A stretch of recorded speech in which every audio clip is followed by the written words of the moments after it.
وعلى آله وصحبه أجمعين أما بعد.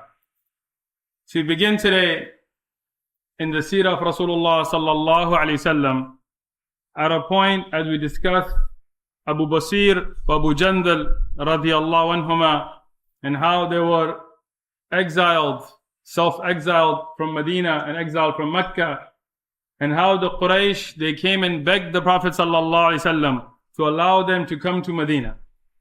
And we saw the hikmah of Allah subhanahu wa ta'ala that in the Sulh of Hudaybiyah, when they had put this shart upon Rasulullah sallallahu alaihi wasallam that if somebody becomes a Muslim, you have to return them to us. And the Sahaba radiyallahu anhum, they thought this to be dhillah. But there is a hikmah of Allah subhanahu wa ta'ala that now the Quraysh, they are begging the Prophet sallallahu alaihi wasallam to get rid of this shart. That was a shart that was a harsh shart, an unfair just. It was not just. Because if somebody goes to Mecca, we will not return them. But if somebody comes to Medina, you have to return them. But it's the hikmah of Allah subhanahu wa ta'ala.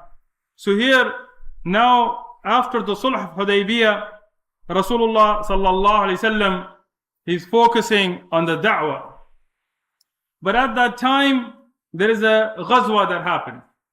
And we talked about, in accordance to the istilah of the ulama of tarikh, ghazwa or ghazwat in the jam'ah is when the Prophet sallallahu alaihi wasallam himself engages in a battle. And siyar is when there are battles in the time of Rasulullah sallallahu alaihi wasallam where he did not take part in. So we talked about a ghazwa that will happen now.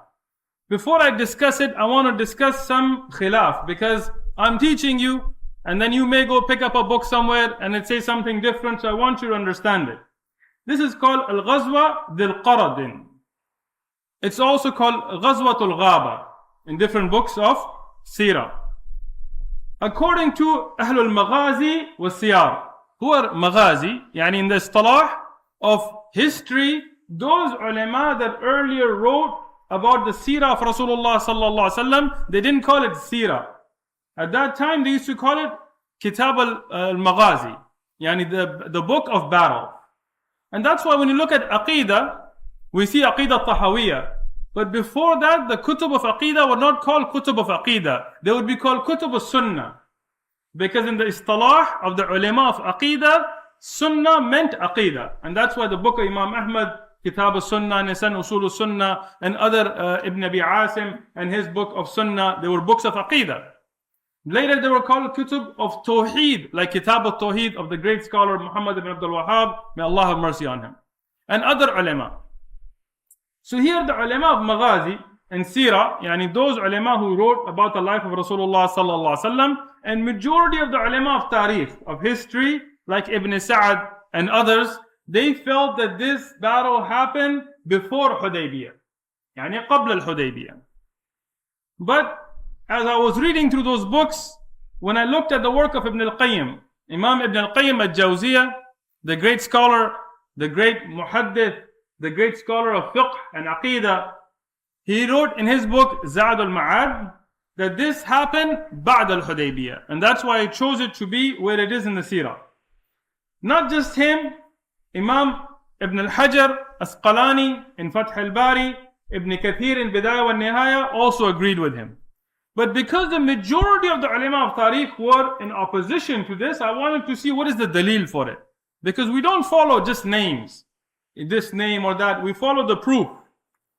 Ibn al-Qayyim al-Jawziyah, as a great scholar that he was, he said in Zad al-Ma'ad, هذه الغزوة كانت بعد الحديبية والدليل على صحة ما قلنا.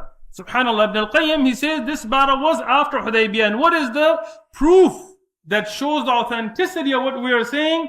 Is ما روى إمام مسلم في صحيحه والإمام أحمد في مسنده عن عياس ابن سلمة عن أبيه. So what does he mentions? What is the proof? Is the hadith that Imam Muslim mentioned in his Sahih and Imam Ahmad mentioned in his Musnad, and the hadith in Muslim is also an authentic narration on Ayyas, who is the son of Salama. And Salama radiallahu anhu is the one who's going to be doing a lot of the fighting and narrating that we'll discuss. And when he narrated this hadith, he said, قَدْ كُنَّا إِلَى الطَّرِيقِ الْمَدِينَةِ في زمن الحديبية. And he says, we were on the way to Medina in the time of Hudaybiyah. طيب, يعني if it's the time of Hudaybiyah, would they be going to Hudaybiyah if they're going to Mecca or Medina or coming back? Hudaybiyah, the Sulh of Hudaybiyah happened where? In Al-Hudaybiyah, which is by Mecca. So if they're on the way to Medina, that means this was after the Sulh of Hudaybiyah. If it was before the Sulh of Hudaybiyah, they wouldn't say في طريق Hudaybiyah because there was no such name. Before Hudaybiyah, they were going for Umrah. They were going to Mecca. So this hadith in Sahih Muslim and in the Musnad Imam Ahmad shows that this narration and this ghazwa happened after Hudaybiyah, even if the majority of the ulama of Tariq had recorded it before. Because we look at the Sahih Dalil. This ghazwa, Ghazwa al-Qarad or Ghazwat al-Ghaba, this is something that has been reported in Sahih Muslim, in Sahih al-Bukhari, in some of parts of it, in the Musnad Imam Ahmad, in al-Tabrani, al-Bayhaqi, Hazir and Dalal al-Nabuwa, and it's been mentioned through many ahadith. Ibn Ishaq and other ulama of Tariq have also reported it, Ibn Hisham and others. In this battle, what happened? As Salama radiallahu anhu reports himself, Salama ibn Amr ibn al-Aqwa. He's mostly known as Salama ibn al-Aqwa, but the reality is that his father's name is Amr. And that's the way of the Arab. Many times they would make hadf of a name of the father and mention the name of the grandfather if they was famous like that. Like we see with the ism of Ibn Rajab and other ulama after that. This great Sahabi, he was well known amongst the Sahaba for being brave. And I want to mention his sifat because we should know who the Salaf were. We should know who the Sahaba were. We should know their sifat. We should know how their life was because we should have that love for them. Salama ibn Amr ibn al-Aqwa radiyallahu anhu. He was a Sahabi that the ulama of Tariq recorded the other Sahaba saying that his arms were like those of camels. What does that mean? Mean he had very strong hand. Now this in the Arabic language is called tashbih. When you make something like something, it doesn't mean that he had hoofs, but it shows that as a camel is very strong, much stronger than a human, that Salama radiallahu anhu was very strong. They said about him that he was fast, that he could beat a horse in racing. That he would race against horses and beat them. And they said about him that he was brave. He was known for his being shuja', yani brave. And he was intelligent. He wasn't just a muscle guy. He was very intelligent. And he was known that he would not leave a good deed. Yani if he saw something good, he would not leave it. Salama radiallahu anhu. So as in the hadith in Sahih Muslim and the Musnad Imam Ahmad, the narration Musnad is longer, they're all Sahih. He mentions that me and Rabah, who was the freed slave of Rasulullah sallallahu alaihi wasallam, and a man and his wife. Another Sahabi and his wife, even though their names are not mentioned in the authentic narrations, but these four Sahaba, a woman, her husband, who were together, and then a little bit away from them, Salama ibn Aqwa and Rabah, the freed slave of Rasulullah sallallahu alaihi wasallam, they were told to guard 20 camels. And these camels, as mentioned in the hadith, liqha. Liqha is the type of camel that produces milk. Now this is the thing, naqa, ibl, jamal. There are many names in the Arabic language for camels. And each name is unique. As we study in the kitab of zakat, the different ages of the camel, and each one of them, 2 years and 4 years and 5 years and older and younger, have different names in the Arabic language. And that shows the depth of Arabic language. So these were milk-giving camels. And these were camels given in zakat. They were given in charity. And so they were from Baytul Mal. They were from the money or the Baytul Mal of the Muslims. And they were out in a pasture so they could eat from the grass and be strong, so then they could be given to needy Muslims. Here these four Sahaba were in charge of protecting them. Now, because the Sahabi had his wife, Salama ibn Aqwa and Rabah, they didn't want to be close to them. And this is out of the good character of the Sahaba. That if somebody's with their wife, you don't go close to them. And even till today, in the Muslim lands, we see this tradition. Like if a man is walking with his wife, you don't go to him, Salaam alaikum brother, how you doing? Give me a hug. In America we see this, you'll be walking with your wife and you'll be somewhere, a brother will be like, Salaam alaikum brother, how you doing? I want to give you a hug. Like, back up brother, back up. We'll talk later inshallah. We have to have that haya, because the haya is part of iman, as we studied about aqeedah yesterday. So here, these Sahaba, they said, let the man be with his wife. We will be away from them where we can hear them in case of emergency, but we will not invade their privacy, even though she was in hijab. So here, this Sahabi and his wife, they were guarding these camels, and al-Dhalim, al-Kafir, al-Mushrik, a man named Abdul Rahman. Now I know Abdul Rahman is a beautiful name, and it's one of the best names, as Rasulullah sallallahu alaihi wasallam told us. But this man, he was a mushrik, even if his name was Abdul Rahman. And this tells you just having the name Muhammad or Abdullah or Abdul Rahman or Ali or Uthman or any of these doesn't make you a Muslim. Having a Muslim name doesn't make you a Muslim. Being born in a Muslim household doesn't make you a Muslim. What is a Muslim? Is the one who has iman in the heart and on the tongue and his actions. And this is from the aqeedah of the Ahl Sunnah wal Jama'ah, that it is not just iqrar as the Murji' and others, Jahmiyyah, and we discussed this yesterday. So even though this man's name is Abdul Rahman, a beautiful name, but this wasn't a beautiful person. Why? He was a mushrik. He was somebody who made shirk with Allah subhanahu wa ta'ala. And he was a zalim, he was an oppressor. So what did he do? He got 40 men, and they were riders, fursan, yani on horses and camels. And the fursan in the time of Rasulullah sallallahu alayhi wasallam were like tanks in our time. Yani it was hard to fight them. Because when you're walking, you can battle somebody walking. But if somebody's high up, you can't reach them. And they can reach you. And they can ride over you. And they can attack you faster. So the fursan were like tanks. In our time, it's like a person attacking a tank. So these men, there were 40 men, all of them riders. Yani they were all riding either camels or horses, with khilaf of ulama whether they were horses or camels, but the ijma' of the ulama that they were fursan. And they were from Banu Faraza. Faraza is a qawm, Banu Faraza, and they were from this qawm, and they got together to attack these camels. They were mushrikeen, and now we have the Sulh Hudaybiyah. And it's very important for you to understand, because you will have debates with Orientalists. You know what Orientalists are? They are kuffar who study Islam to make Islam look bad. And they will tell you, oh, what about Hudaybiyah and then the Fath of Mecca and things. And this is why you have to know the correct seerah from the Sahih Hadith so you can make rad of them. So this is the beginning stage where you will see violation of Hudaybiyah. Now here, these people, they're mushrikeen, but they attack. Why? Because they want the money. They want those camels. And they're too cowardly to attack Medina. Because the Muslims of Medina had strength. We see the Sahaba radiallahu anhum, they were men. They were rijal. So they had put a ru'ab. Yani they had put this fear in the hearts of the mushrikeen that they didn't want to mess with Medina. And that's why the Muslims have to be strong.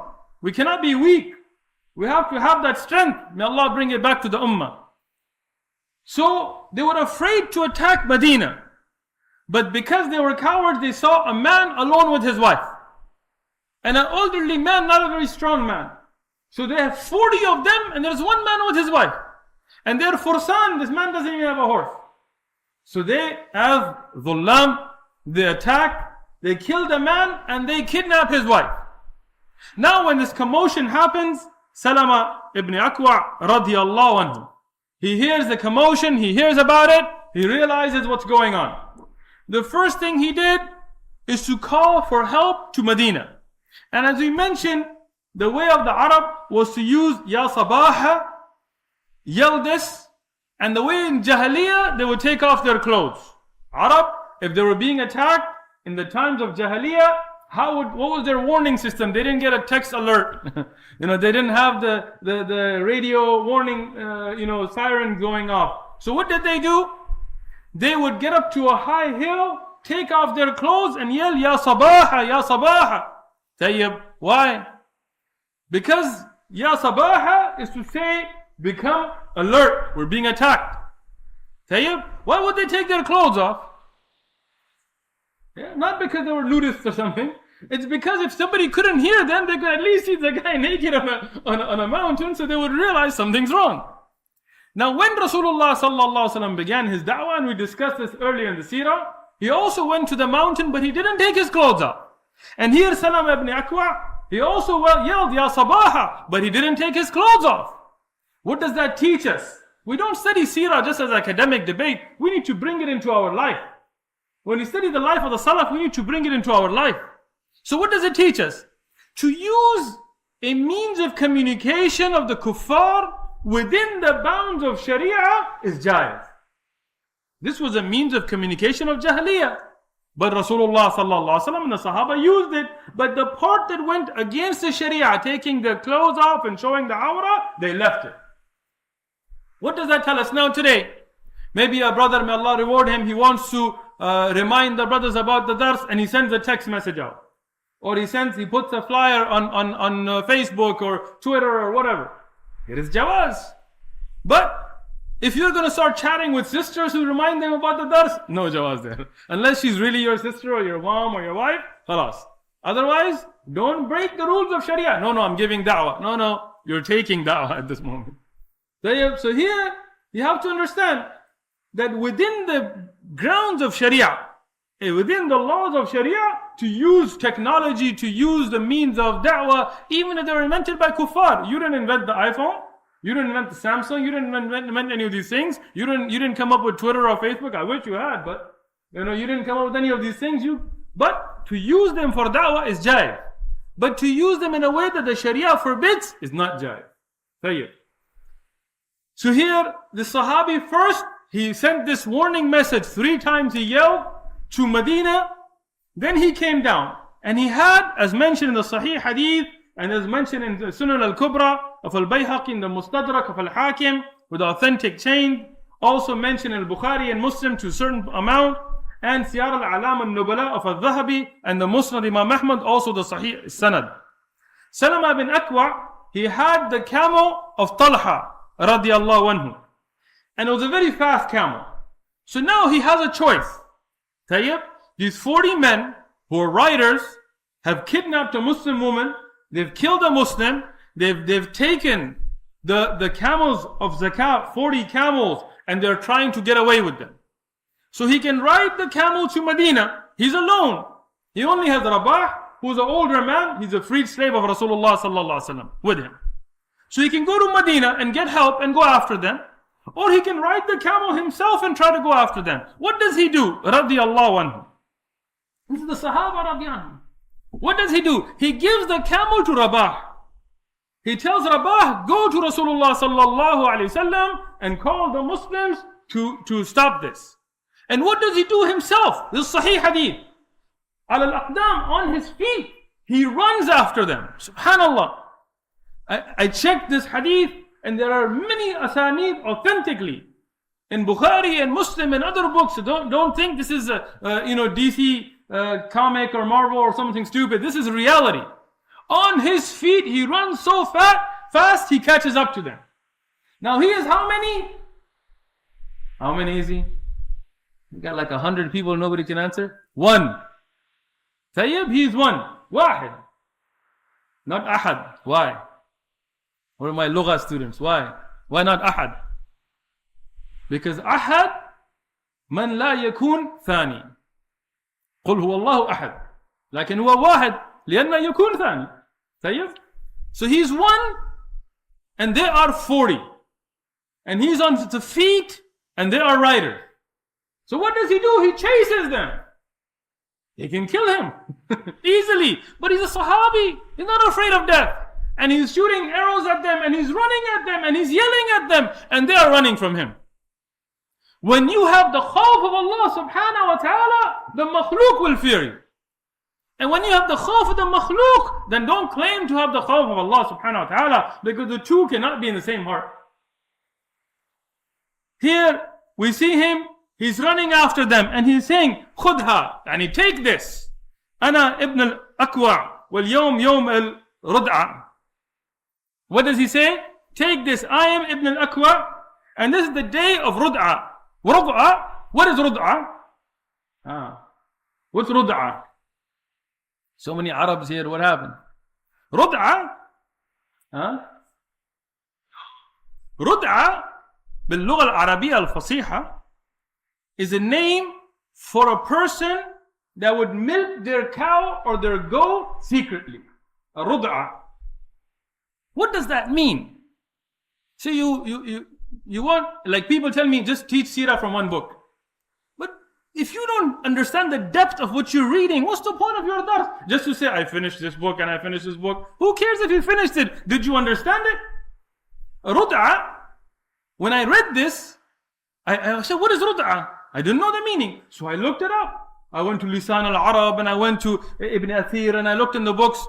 رُدْعَةٌ, by definition, was a term used by the Arab for somebody that would milk their goat or their cow or their camel secretly. Why? Because he didn't want to give any to anybody. طيب? Yani if you're milking your goat, maybe somebody will say, hey, I'm thirsty, can I get some? And you're like, fine, right? Even today we see Muslim brothers, unfortunately, may Allah give us the heart of a Muslim, a mu'min, that is generous. Like Rasulullah sallallahu alaihi wasallam, it was said about him, he was generous like the wind. The wind is not bakhil, it doesn't say, I want to go here, but or there, it's too much. It goes everywhere. Rasulullah used to give like this. He wasn't worried about running out because he knew that Allah gives. But today the Muslim, he buys something, he's like, better eat up before brothers see me, And if he sits with you, he'll be like, Assalamu alaikum, brother, how you doing? And if he offers you like this, brother, you don't want some, right? You want some? You don't? Oh, you do? The Arab, even in Jahiliyyah, they love to be generous. So رُدْعَةٌ was a person who was bakhil. And what he would do is he would milk the cow or sheep secretly so nobody asked him for any. But why did Salma ibn Akwa said, أنا ابن الأكوى وهذا اليوم يوم الرُدْعَةِ? What does that mean? The Arab considered such a person disgraced. If you would have that kind of bukhl, and you would milk your cow or your goat in secret, they would consider it disgraceful, and they would consider the honorable person the one who would give freely. So they would consider that person disgraced. So he said, I am Ibn Akwa, and today is the day for you to be disgraced. He wasn't afraid of the kuffar. They are more, they're stronger, they're riders. But he wasn't afraid. He's reading this poem and he came up with it on the spot. Shows you the baligh sahaba, like how they had the ability. And he's shooting arrows and he's chasing them, radiyallahu anhum. When he's chasing them, they're running from him. Now imagine, this is a sahih hadith. There's 40 of them and they're running. Not only that, they're trying to go faster. So what do? They start lightening their load. They start throwing their spears. The spears are heavy. So to get their camel, their horse to go faster, they're leaving the camels of Rasulullah sallallahu alaihi wasallam. They're throwing even their own spears. And he's telling them, this is ghanima. Allah is bringing ghanima for me. And he's on foot. And then, as the Sahih Hadith mentions, they dropped 30 spears. 30 spears. Then they have the big shawl. The big cloth you warm yourselves in? Sadar. This big shawl. So they have those big shawls because the desert gets cold at night. But they're heavy. They start throwing their shawls. They came for the dunya. But Allah subhanahu wa ta'ala made them even lose their own dunya. Whatever mal they had. So they start throwing their shawls. So the Sahih Hadith mentioned that they dropped 30 shawls. And he's still chasing them and they're still running. Until they get to a place where they set camp. And now they're on guard. So he sits on top of the mountain or the hill, watching over them that they don't run. And he's waiting for the Muslims to come. And as is mentioned in the Sahih Hadith, 4 of them, they go out to hunt for him. 4 of them, they get brave. They have swords. And these ones, in the Hadith mentioned, they had spears and armor. And they find him, he's alone. Now there's 4, they surround him. And they want to attack him. And he tells them, أَتَعْرَفُونِي? Do you know me? So he said, مَنْ أَنْتِ? Who are you? He said, الَّذِي أَكْرَمَ وَجْهُ رَسُولُ اللَّهِ صَلَّى اللَّهُ عَلَيْهِ وسلم. Or في الرواية, الَّذِي أَكْرَمَ وَجْهُ مُحَمَّدْ صَلَّى اللَّهُ عَلَيْهِ وسلم. That I swear by the one who honored the face of Rasulullah sallallahu alaihi wasallam. Yani by Allah subhanahu wa ta'ala. Because you cannot make a qasam other than by Allah subhanahu wa ta'ala. You can't be, I put that on my mom, or I put that on the dead homies, or on my grandma's grave, and all these things that come. This is a shirk. Read the books of Aqidah. When you make qasam, you can only make qasam on Allah subhanahu wa ta'ala. Allah subhanahu wa ta'ala takes qasam of many things in the Quran. Wal asr. Yani, the balad of Nabi alayhi salatu wasalam, wa teen wa zaytun, and you will find the Quran. But we cannot make qasam except by Allah subhanahu wa ta'ala. So he takes a qasam from Allah subhanahu wa ta'ala that I am Ibn al-Aqwa. And if you come to me, wallahi you cannot catch me. And if I come after you, wallahi none of you can escape from me. Now this seems like bragging. Like in our time, we would consider this bragging. But like Abu Dujana radiyallahu anhu, there is a time and place. There is a time and place for you to show your strength. And there is a time and place for you to have tawadu. Some of our brothers and sisters in Islam have misunderstood this. Some of them, it's always kibr. They think themselves to be above everybody, and this is wrong. لا يدخل الجنة من كان في قلبه مثقال ذرة من كبر. Right? But on the other hand, some of our brothers and sisters, they become weak. Everything's like, hey, salam alaikum, brother. They can't even shake your hand, right? Hey. Why? I have so much tawadu. This is not tawadu. You're just weak. Go eat some meat or something. Living around Hindus too much. So, Ibn Aqwa radiallahu anhu, he was strong. And he told them, look, do you know who I am? You don't know who you're messing with. I'm translating. I'm the one, I swear by Allah, that if you come after me, you won't even be able to catch me. And if I come after you, you will not escape from me. One of them said, this is true. In the hadith, he's like, yeah, we know him. And they said, you know what, let's just back up. They're like, ah. And all four of them, they just walked away. Ibn Aqwa radiallahu anhu, he waited for Rasulullah sallallahu alayhi wasallam. When the Sahaba radiallahu anhum reached, as Ibn Aqwa radiallahu anhu salama, he mentioned in the hadith in Sahih Muslim, he says the first one to reach, it was a Sahabi named Akhram, Al-Akhram, not Akram, lakin bil kha, Al-Akhram radiallahu anhu. Now he was riding, and the Rasul alayhi salatu wasalam himself was coming. And the Sahaba, Abu Bakr and Umar and Uthman and Ali and many of the big Sahaba themselves were coming. Because Rasulullah sallallahu alaihi wasallam, he was he had the sifat of men. He didn't just send others. He didn't sit scared and just send others. He was brave. He went himself. When you love something for the sake of Allah, you should love it for yourself. Today, you'll have somebody get up and give a khutbah. Brothers, we need to give for the sake of Allah, and we need to give for the sake of Allah, and we need to give for the sake of Allah. And you ask him, well, did you give anything? No, me, I'm already giving the khutbah, that's enough, right? No, if you want the Jannah for others, want it for yourself. If you say give for the sake of Allah, give yourself first. If you're going to give targheeb towards ilm, go learn some ilm yourself. If you're going to give targheeb towards any good action, you're going to say, brother, let's go for salah, you better be making salah yourself. So Rasulullah sallallahu alaihi wasallam, he didn't just tell the Sahaba, you guys go. No, even in the Sahih Hadith, Rasulullah sallallahu alaihi wasallam said that I love that every single time that I send the mujahideen, that I send the people of jihad in jihad, that I go with them. Every single time, that I love this. The Sahih Hadith. But sometimes he had to stay back because of the umur of the Muslims. But he sallallahu alaihi wasallam, he loved to go. So here Rasulullah himself is coming, and that's why it's called al-Ghazwa. But Al-Akhram radiallahu anhu, he's not afraid. He's not going to wait. He goes straight, and he goes straight for Abdul Rahman, the mushrik. Al-Akhram radiallahu anhu attacks him, but Abdul Rahman gets the upper hand. He makes him shaheed.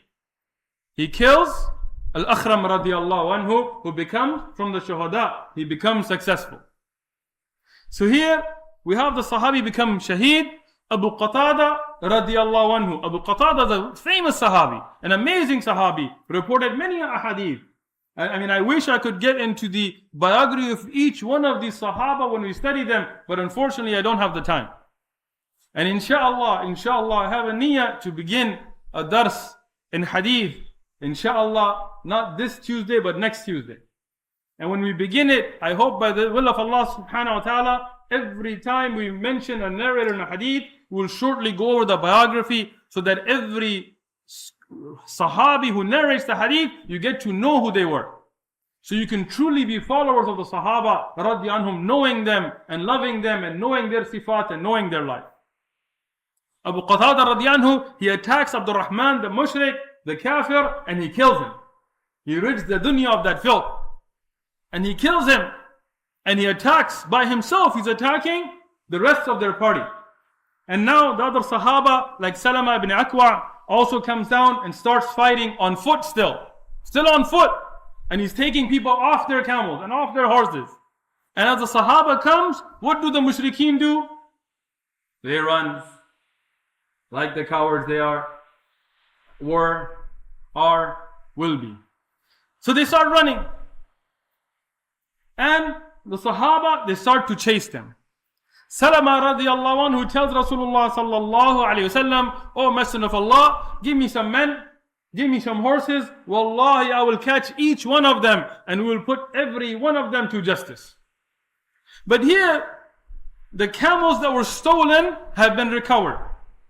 And the shawls and spears of the kuffar have also been taken. And the woman who was kidnapped without being harmed, because they didn't have time to harm her yet, they were still on the way, has been freed. So what does the Rasul alayhi salatu wasalam do? He tells Salama radiallahu anhu, "Khalas, let them go." Because the Prophet sallallahu alaihi wasallam was a man who loved peace. And he was a man who knew hikmah. He had wisdom. Some of our youth in the ummah today, they have zeal but they don't have wisdom. They just want to act without thought. And that's not the way of Rasulullah sallallahu alaihi wasallam. Everything has to be done in a way of having hilm and hikmah. So here Rasulullah sallallahu alaihi wasallam lets them go. But the message has gone out to the kuffar that the Muslims are not to be messed with. The message has gone out to the kuffar that the Muslims will not tolerate anybody messing with them. And the ghanimah has been taken, and the Muslimah has been freed, and what was taken from the Muslim has been taken back. Here Rasulullah sallallahu alaihi wasallam, what does he do? He camps there. He camps there. Why? Because the Muslims are not afraid to attack and run like the kuffar. Rather, the Muslim shows that they're brave. So he slaughters the camel and he feeds the Sahaba, and they're there to show the people that the Muslims are not afraid. And here Rasulullah sallallahu alaihi wasallam said in the Sahih Hadith, "Khairu fursanuna Abu Qatada," that the best of our riders is Abu Qatada, and the best of those on foot is Salama. And he gives Salama ibn Akwa double the ghanima. You know, the spoils of war, there is set amounts that are given to the mujahideen. Those that are fursan get a different amount, those that are walking get a different amount, and everybody gets a set amount. But Salama ibn Akwa radiyallahu anhu, Rasulullah sallallahu alaihi wasallam gives him one for the rajil, yani for the one walking, and one for the faris, the one who is riding. Even though he wasn't riding, he was on foot. Because the Prophet sallallahu alaihi wasallam said, "Today, al-yawm yawm al-salama," and this is the day of salama. That he on foot attacked them better than somebody who was a rider. And this teaches us in fiqh. In fiqh, it tells us that the Amir has the ability to make ijtihad and give more and less. It's not being unfair. It's looking at how much somebody does and how to give them. And this is the way of Rasulullah sallallahu alaihi wasallam. After this, when Rasulullah sallallahu alaihi wasallam returned to Medina, a very important stage in da'wah began. And this is the stage of inviting the leaders of the different countries to Islam. One of my own teachers in his Seerat durus, he mentioned a beautiful point of hikmah here. He mentioned that Rasulullah sallallahu alaihi wasallam, when he was in Mecca, at that time he could have written letters to the kings of Persia and the kings of Rome and the kings of Habasha to help him. But he sallallahu alaihi wasallam didn't. Because there is a method in da'wah. And when you don't follow the way of Rasulullah sallallahu alayhi wasallam in your da'wah, then you will not see the fruits of da'wah. Some people, they want to immediately jump. And some people want to stay at a low age. But the Prophet ﷺ did everything in its time. So when the Muslims were few and weak, they didn't go call out to the kings, because then people would have thought that instead of having tawakkul on Allah, they have tawakkul on those kings. Instead, they just called the people around them and bore great hardship. But now that there is a khilafah, there is Medina, there is the ru'b of the Muslims on the Arab. At this time, from a point of power and strength, now he's calling those kings, not telling them support us, but telling them that come to Islam for your own benefit. And here Rasulullah sallallahu alaihi wasallam, he sends out what is mentioned in the books of Tariq as 8 letters. I was able to find 6 mentioned with authentic asanid, with sahih asanid, and the others were weaker, so I'm going to leave those out. We'll mention the 6 that are authentically mentioned. But before we enter into this, I want to point out something. The da'wah of Rasulullah sallallahu alayhi wasallam was to use many means. Yani Rasulullah sallallahu alayhi wasallam individually engaged people for da'wah. He gathered the people for da'wah. Individually we find him going to Abu Lahab and Abu Jahl and others individually, like many of the Sahaba, he gave individual da'wah. And then we know, as in the tafsir of Tabbat Yada, we studied that Rasulullah gathered the Quraysh and gave them da'wah. And sending people out to give da'wah, like he did with Mus'ab radiallahu anhu to Medina, and later we'll see Mu'adh ibn Jabal radiallahu anhu to Yemen. And is also the way of Rasulullah sallallahu alayhi wasallam to write letters, to invite towards Islam, as we'll find from Sahih Ahadith. Some of the people today, they say the effort of da'wah, the da'wah of Rasulullah is only to go knock on doors. Where did you get this restriction from? When you go out and you give flyers about Islam, or you post something, they say, oh, what is this modern stuff? Our way. You don't call anybody, you just knock the door. Why? Who gave you the right to restrict the da'wah? Did Rasulullah sallallahu alaihi wasallam tell us that this is the da'wah only? No. The da'wah of Rasulullah sallallahu alaihi wasallam has to be studied in the Sahih Ahadith and followed. Not the buzurgs and elders, but the Sahih Ahadith should guide us to what is the da'wah of Rasulullah sallallahu alaihi wasallam. So from that we find from the da'wah of Rasulullah sallallahu alaihi wasallam is to call people individually, to call people in groups, to send du'at, to send jama'at, like Ali bin Abi Talib radiallahu anhu was sent, to send mujahideen. Sometimes the da'wah was with a sword, not backpacks and tea. He would send mujahideen, and he sent them, and they conquered lands for da'wah. And he sent Ahlul Ilm, not anybody. Now today, you're Amir, you're da'wah, go. Doesn't know how to make salah, no, you're Amir, go. How are you going to lead a jama'ah? They're going to have ahkam to ask you, doesn't know.